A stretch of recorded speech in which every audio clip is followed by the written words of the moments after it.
Did you know that if you started applying for the non-lucrative visa today, you could be living in Spain in the next 6 months, give or take? So today I'm going to show you just how.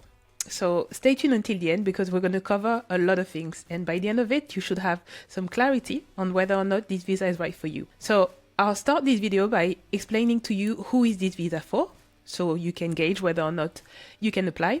Then we will talk about the no work rule, which is a really big one for the non-lucrative visa. Once I've explained that to you, we can also look at the requirement. So looking more specifically at the income requirement, because as you know, for this visa, if you don't have the income, if you don't have the money to show that you can be self-sufficient, then it's a no-go. So I'll tell you what documentation you can use to prove that income. And then once you've got the income and the documentation, so I'll show you all the other key requirements. So we'll look at your health insurance coverage that you need to get, a proof of a clean criminal record, we'll look at your medical certificate, and then I'll give you an idea of where you can apply from, because you can't apply from anywhere for the non-lucrative visa, and then how you can apply for it. And once you know that, I'll give you an idea of how much you can expect to spend with the processing cost and how long it might take for you to get your visa approved. And then after that, once you land in Spain, you still have to get some documentation and some paperwork ready. So I'll tell you which one. Okay, so stay tuned and we'll go through it. Okay, so first things first. So who is this visa best for? Ask yourself one question and be honest. Can you really afford to live in Spain for the next 365 days without making any money? Like, can you be self-sufficient? Because basically, it all comes down to that. What the Spanish government wants to know is whether you can live in Spain without working. So if the answer is yes, so then that could be a good option for you.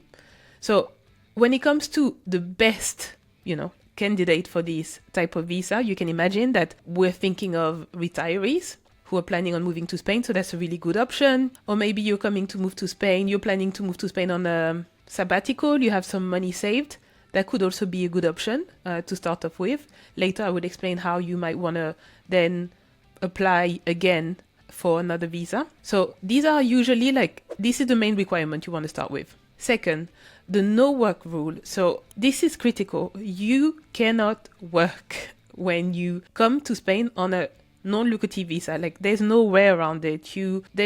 I've heard this so many times, people asking me, would there be a way to do some sort of side business type? No, you cannot work. If you get caught, you can imagine your visa will get revoked. So this is something that you need to have in mind. And anyways, if you don't have the proof of income, you won't get that visa. That wouldn't be an option for you. Now let's talk about income requirement. How much money do you need to have in your bank account for the Spanish government to feel like, yes, I'm sure that person is going to live in Spain without working, they're going to be self-sufficient? As of 2025, this video was, again, recorded in 2025. Things might change in 2026. What the Spanish government wants you to have is 28K a year.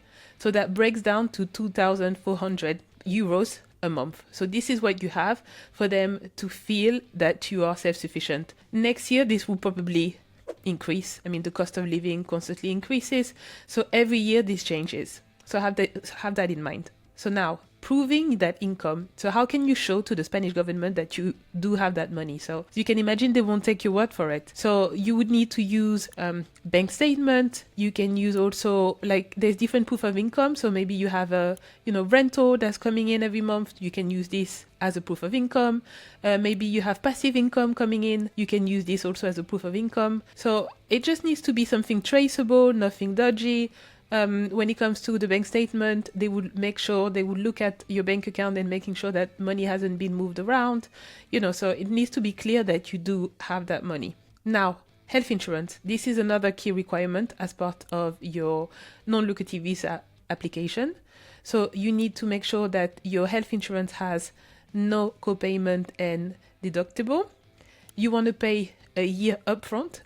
This is a non-negotiable, so you need to show a proof of payment. And when it comes to health insurance, it can be tricky, so I always recommend going through a broker as opposed to going through an insurance directly, because if you go through an insurance yourself, they probably will charge you a premium price, whereas if you get an intermediate that can come and negotiate for you, that's usually the best way to go. So I'll put in the link in the comment section, I'll put a link to my insurance broker. His name is Kieran. He's amazing, and he will help you out, especially for people with pre-existing condition, because I know this can be complicated. Just know that it's still possible to get a health insurance that is compliant. So give him a shout, and he can help you out. Now, criminal record. This is a big one. You want to show that you have no criminal record, so you need to issue this document from your home country or from any country where you've lived in the past 5 years. So this document needs to be legalized, it needs to be translated, and you need to make sure that it's no older than 90 days, because there's a few consulates that insist on this. Now, onto your medical certificate. So this is a document that you need to get signed by an accredited doctor. It cannot be a nurse, it needs to be a doctor, and it just needs to show that you have no conditions or nothing contagious. And this document needs to also be translated and submitted as part of your application. So let's talk about the cost and the processing time of your non-lucrative visa. So let's say you're doing it by yourself. The main cost would be the fee that each consulate ask. So this really depends. It can be between $70 to $150, depending on the consulate where you're applying from. Then you need to take into consideration that you need to legalize some documentation, you need to translate your documentation, you need to pay for your health insurance upfront. You want to get like some documentation sent out, so your fingerprint. So all of this, is something that you need to bear in mind when applying. Then, of course, if you wanted to expedite the process, some people go down the route of an immigration lawyer. So this is another way to do this. Then this brings the cost up to like 1,500 euros, you give or take. But then again, that could give you also the peace of mind of someone managing the whole process for you, helping you gathering the paperwork, submitting the application for you. So that could also be an option. And if that's something you're interested in, I will put down below some options of some provider that I've been working with for years, and you can get usually a 10% discount for most of them. So check them out. Then when it comes to the time frame, you might be thinking, how long can it take? Again, it's really highly dependent on the consulate. It also depends when you're applying, because, for example, if you're planning to apply, ahead of the summer, this is something that you need to have in mind. This is not the best timing, because usually what consulate would want to do is that they would push for the student visa to be approved, and they would prioritize them to get them sorted before September. So this might mean that your application might be delayed, or it might take more time. But if you do it off peak season, it can take up to 4 to 12 weeks. It really depends. Again, it really depends on your consulate. Be mindful with Facebook information, because sometimes they might tell you, you might hear horror stories. I know that the San Francisco consulate is quite popular in that sense. But it's on a case-by-case basis. Now, where do you apply from? So when it comes to the non-lucrative visa, this is different to the digital nomad visa, in case you're familiar with this one. But the non-lucrative visa, you need to apply from your home country. You don't have an option to apply from Spain. So you need to apply through the Spanish consulate, and then once you've got your appointment booked, which can take, like I said, it can take a while. It really depends. But let's say it can take up to 2 to 3 months to get your appointment booked. Then you would come to the appointment with all your documentation, and then after that you can expect, like I said, to get some sort of resolution within 4 to 12 weeks. So you got your visa, amazing, super happy, you're landing to Spain. Well, that's not it. You still need to get some paperwork. Nothing too drastic. But the main two would be your padrón. So this is basically something that you get from your local town hall.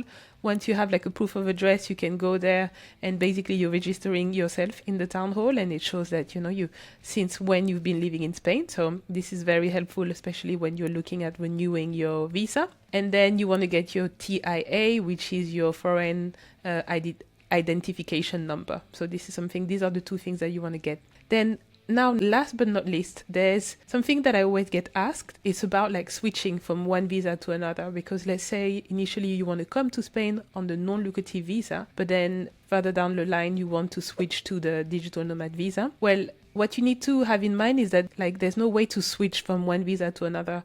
You would have to actually go back to your home country and redo the whole application process. However, there's something that I've been told with some of the lawyers that I've been working with. There's been a way that people have used to kind of switch from the non-lucrative visa to a work visa. It's usually during the renewal process. So let's say that you get a job offer and from a Spanish company who are happy to sponsor you.